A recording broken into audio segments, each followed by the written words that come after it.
جب سجدہ کیا جاتا ہے تو بسا اوقات گھٹنے جو ہیں وہ خانہ کعبہ جو بنا ہوتا ہے اس کے اوپر چلے جاتے ہیں، یا مسجد نبوی کی تصویر بنی ہے، روزہ کی بنی ہے، اس کے اوپر چلے جاتے ہیں. تو یہ بے ادبی کے زمرے میں آتا ہے یا نہیں آتا؟ تو پہلی بات تو یہ کہ مسجد کے مسلح کے اوپر جو تصویریں بنی ہوتی ہیں خانہ کعبہ کی یا مسجد نبوی کی یا کسی مقدس مقام کی، یہ اصل کے حکم میں نہیں ہے. یعنی ان کا حکم وہ نہیں ہے جو خانہ کعبہ کا حکم ہے، کیونکہ اگر ان کا حکم یہی ہو نا جو خانہ کعبہ کا حکم ہے تو پھر آپ مسلح جس کے اوپر خانہ کعبہ کی تصویر بنی ہوئی ہے اس کو بچا کے اس کے گرد طواف کرنا شروع کر کے عمرہ ادھر ہی کر لیں، اس کے اوپر عمرہ تو نہیں ہوتا کہ ہو جاتا ہے. پھر جس طرح خانہ کعبہ کو نبی اکرم صلی اللہ علیہ وسلم نے فرمایا کہ اللہ رب العزت نے کعبے کو یہ شرف بخشا ہے کہ جب بندہ پہلی نظر اس کو دیکھتا ہے تو رب ذوالجلال سے جو دعا کرتا ہے اللہ رب العزت قبول فرما لیتا ہے. یہ شرف ہے کعبے کا. تو پھر اس کو دیکھنے کے ساتھ بھی دعائیں قبول ہونی چاہیے اور اس کو دیکھنا بھی عبادت ہونی چاہیے. حضور نبی کریم صلی اللہ علیہ وسلم کی حدیث یاد آ گئی، آپ نے فرمایا النظر الی وجہ الکعبہ عبادت، کعبے کو دیکھنا عبادت ہے.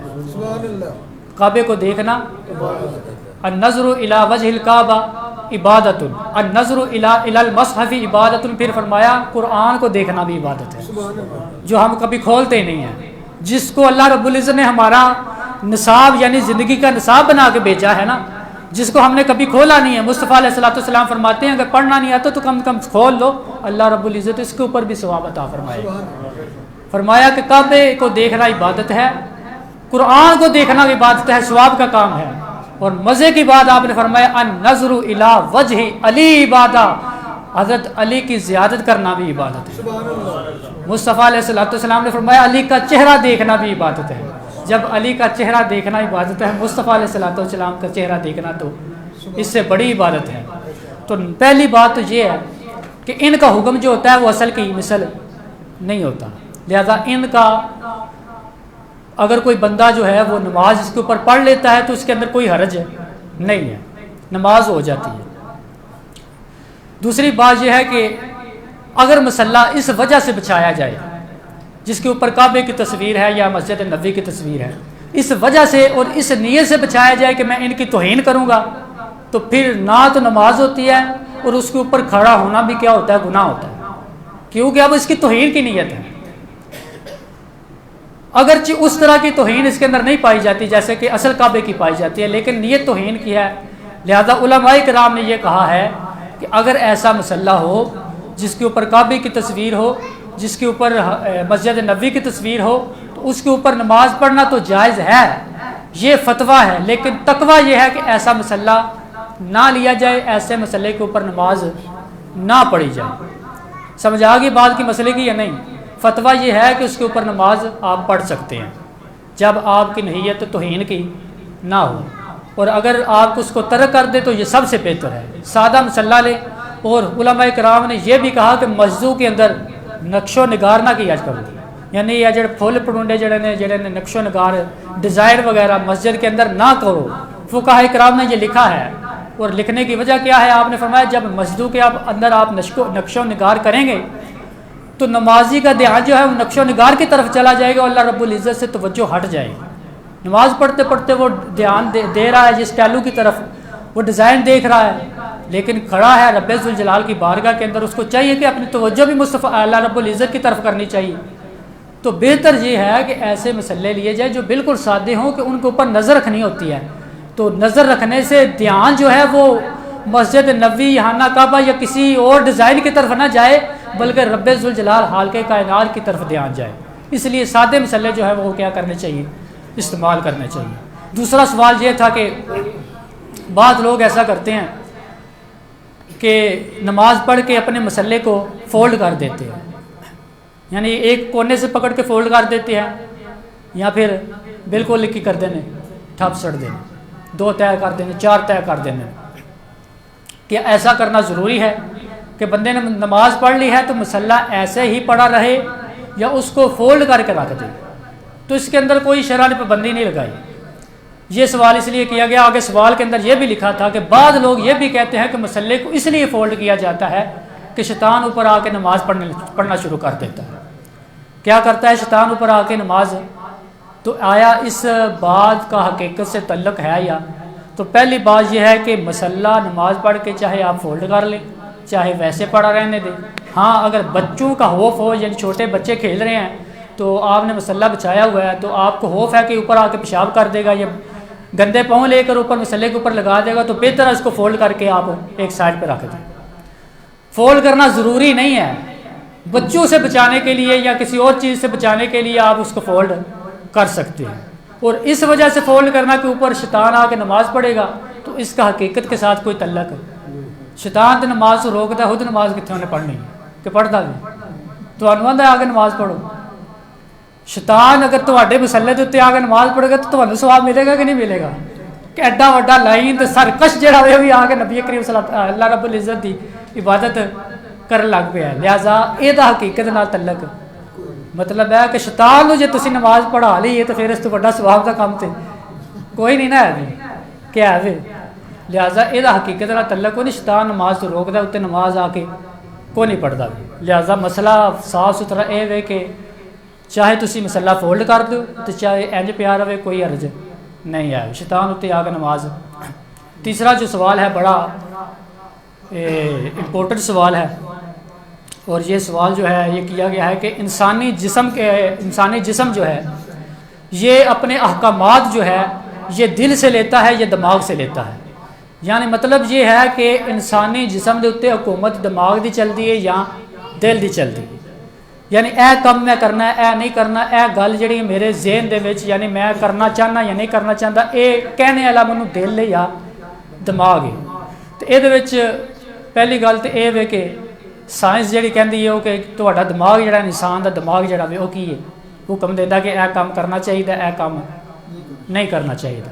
جڑی اکثریت سائنس دے جڑے اکثر سائنسدان نے وہ یہ کہندے نے، لیکن ہن موجودہ سائنس جڑی ہے انہاں وچ بعض سائنسدان نے وہ یہ کہندے نے کہ جڑے حکم نافذ کرنے والی چیز ہے نا وہ دل ہے وہ دماغ نہیں ہے. وہ کی ہے دل ہے وہ دماغ نہیں ہے. یہ تو دو چیزاں نے. تیسری چیز جڑی اسی ہیں مسلمان اسی تو منی قرآن دی یا نبی کریم صلی اللہ علیہ وسلم دے فرمان دی. لہذا پہلی دو آیتاں تو دو حدیثاں بیان کر کے یہ متعلق اجازت چاہنا ہوں. نبی اکرم صلی اللہ علیہ وسلم اللہ رب العزت نے پہلے قرآن مجید ارشاد فرمایا، بڑی مشہور آیہ کریمہ رب ذوالجلال ارشاد فرماتا ہے الا بذکر اللہ تطمئن القلوب. جو دلوں کا سکون ہے جو دلوں کا اطمینان ہے وہ کیا ہے؟ اللہ کے ذکر کے اندر ہے. اللہ کے ذکر کے اندر دلوں کا سکون ہے، یہ ایک علیحدہ موضوع ہے. لیکن یہ بتانا چاہتا ہوں کہ سکون جو ہے اس کا تعلق کیا ہے؟ دل کے ساتھ ہے. رب ذوالجلال بتانا یہ چاہتا ہے کہ سکون کا تعلق کس کے ساتھ ہے؟ الا بذکر اللہ تطمئن القلوب. سکون کا تعلق کس کے ساتھ ہے؟ دل کے ساتھ ہے. تو بندہ جب سوچ کے پریشان ہو جاتا ہے تو جب وہ اللہ کا ذکر کرتا ہے تو رب ذوالجلال فرماتا ہے اس کا دل مطمئن ہو جاتا ہے، سکون کے اندر آ جاتا ہے. تو رب ذوالجلال اس کی طرف اشارہ کر رہا ہے کہ تمہارے سوچنے کا جو مدار ہے، جو تمہارے سوچنے کا محور ہے، جس سے آدمی سوچتا ہے یا جس سے آدمی جو ہے وہ اپنے احکام لیتا ہے، وہ بندے کا دل ہوتا ہے، اس کا دماغ نہیں ہوتا. وہ کیا ہوتا ہے؟ دل ہوتا ہے. دوسری آیہ کریمہ اللہ رب العزت نے فرمایا افلم یسیروا فی الارض. کیا یہ کفار زمین کے اندر سیر نہیں کرتے، چلتے پھرتے نہیں ہیں؟ فتکون لہم قلوب یعقلون، تاکہ ان کے دل ایسے ہو جائیں کہ ان کو کوئی سمجھ آ جائے. یہاں یعقلون عقل سے بنا ہے، عقل سے. اللہ رب العزت فرمانا یہ چاہتا ہے ان کفار کو چاہیے کہ دنیا کے اندر گھومیں اور وہ قومیں دیکھیں جن کے اوپر رب ذوالجلال حال کی کائنات نے عذاب کیا ہے، اور ان کے دیکھنے کی وجہ سے ان کے دلوں میں عقل آ جائے، ان کے دلوں میں عقل آ جائے گی. رب ذوالجلال بتانا یہ چاہتا ہے کہ عقل کا مقام جو ہے، سوچنے کا مقام جو ہے وہ کیا ہے؟ دل ہے. سوچنے کا مقام کیا ہے؟ دل ہے. اب یہ دو حدیثیں آیہ کریمہ تھی، اب دو حدیثیں آپ کے سامنے رکھتا ہوں کہ جس سے ثابت ہوتا ہے کہ آدمی کا جسم جو ہے وہ اپنے دل کا محتاج ہوتا ہے. اور سے یعنی کہ بادشاہ جو ہے آدمی کے جسم کا، بادشاہ جو ہے جس کا حکم چلتا ہے آدمی کے جسم کے اوپر، وہ اس کا دماغ نہیں، وہ دل ہے. یہ بڑی مشہور حدیث ہے، بڑی طویل حدیث ہے، لیکن جو ہے ختم کرنا چاہتا ہوں. ایک حدیث کے اندر نبی اکرم صلی اللہ علیہ وسلم نے فرمایا الا خبردار وَإِنَّ فِي الْجَسَدِ مَدْغَةً إِذَا صَلَحَتْ صَلُحَ الْجَسَدُ كُلُّهُ، خبردار سن لو، جسم کے اندر ایک ٹکڑا ہے. یہ حضور علیہ السلام کا فرمان ہے، اور بخاری اور مسلم کے اندر یہ حدیث مبارکہ موجود ہے. آپ نے فرمایا جسم کے اندر ایک ٹکڑا ہے، جب وہ صحیح ہو جاتا ہے صَلَحَتْ جَسَدُ كُلُّهُ، تو سارے کا سارا جسم صحیح ہو جاتا ہے. یعنی جب وہ ٹکڑا صحیح ہو جاتا ہے تو ہر عضو اپنا کام صحیح طریقے سے کرتا ہے. مطلب یہ ہے کہ وہ ٹکڑا صحیح ہوگا تو اس کو حکم صحیح دے گا، وہ ہر عضو جو ہے اپنا کام کیا کرے گا؟ صحیح کرے گا. آپ نے فرمایا اذا فسدت فسد جسد کلہ، اور جب وہ ٹکڑا جسم کا وہ ٹکڑا فساد کے اندر آ جاتا ہے، برا بن جاتا ہے، تو سارے کا سارا جسم جو ہے وہ برا بن جاتا ہے. یعنی انسان کے صالح ہونے کا تعلق اس جسم کے ٹکڑے کے ساتھ ہے، اور انسان کے بد کردار ہونے کا تعلق بھی اس جسم کے ٹکڑے کے ساتھ ہے. اور آگے فرمایا الا خبردار وہی القلب، سن لو وہ دل ہے. کیا فرمایا؟ وہ کیا ہے؟ دل ہے. یہ حضور علیہ السلام بتا رہے ہیں کہ انسانی جسم کے جو اعضاء ہیں وہ محتاج ہیں اس کے حکم کے جو دل کا حکم ہے، وہ دماغ کے محتاج نہیں ہے. دوسری حدیث مبارکہ نبی اکرم صلی اللہ علیہ وسلم کا فرمان ہے، اور یہ حضرت وابصہ بنت معبد رضی اللہ تعالیٰ عنہ فرماتے ہیں قال اتیت رسول اللہ صلی اللہ علیہ وسلم فقال جیدا تسأل عن البر، میں نبی اکرم صلی اللہ علیہ وسلم کے پاس آیا، ابھی میں نے بولا نہیں تھا، میں نے اپنے لب نہیں کھولے تھے. حضرت وابصہ فرماتے میں نے بولا نہیں، میں حضور کے پاس آیا ہوں. فقال جیتا تسأل عن البر، حضور خود بولے، میرے بولنے سے پہلے فرمایا کیا تو نیکی کے بارے میں پوچھنے آیا ہے؟ کیا مجھ سے نیکی کے بارے میں پوچھنے آیا ہے؟ قلت نعم، میں نے عرض کی ہاں یا رسول اللہ میں نیکی کے بارے میں پوچھنے آیا. یہ اس سے ایک ثابت ہوا کہ حضور کو علم غیب ہے. یہ حدیث بھی جو ہے اس کو امام مسلم نے مسلم شریف کے اندر نقل کیا ہے. آپ فرماتے ہیں میں حضور کے پاس آیا اور میں بھی بولا نہیں ہے، حضور نے خود ہی بتایا تو نیکی کے بارے میں پوچھنے آیا ہے. میں نے عرض کی یا رسول اللہ ہاں میں نیکی کے بارے میں پوچھنے آیا ہوں. حضور علیہ السلام نے فرمایا، آپ نے فرمایا قال استفتی قلبک البر مطمئنت الیہ نفس واطمئن الیک القلب، جب پوچھنا چاہو نا نیکی کیا ہے اور برائی کیا ہے تو اپنے دل سے مشورہ کیا کرو. کس سے مشورہ کیا کرو؟ اپنے دل سے فتویٰ طلب کیا کرو. جس چیز نو تیرا دل منے نا کہ اے نیکی ہے وہ تیرے واسطے وہی نیکی ہے، تو جس چیز نو آکے تیرا دل نہ مننے ہوئے کہ بدکاری ہے ان میں چھڑ دیا، تو فرمایا کہ تیرے واسطے یہی گناہ دا کی کام ہے. حضور نے فرمایا کہ جی پوچھنا ہی تو کنوں پوچھے؟ اپنے دل نو پوچھے. اور پھر فرمایا کہ جس سے تیرا دل مطمئن ہو اور تیرا قلب جو ہے اور تیرا نفس جو ہے مطمئن ہو، وہ کیا ہے؟ وہ نیکی ہے. والاسم، اور گناہ ما حاک فی نفسک وتردد فی صدرک، اور گناہ کا کام وہ ہے جو تیرے دل میں کھٹکے. یعنی گناہ کا کام وہ ہے جس کو کر کے تیرا دل مطمئن نہ ہو، تیرے دل کے اندر ایک رنجش آئے، ایک آر آئے، ایک شرم آئے، وہ تیرے لیے کیا ہے؟ گناہ کا کام ہے.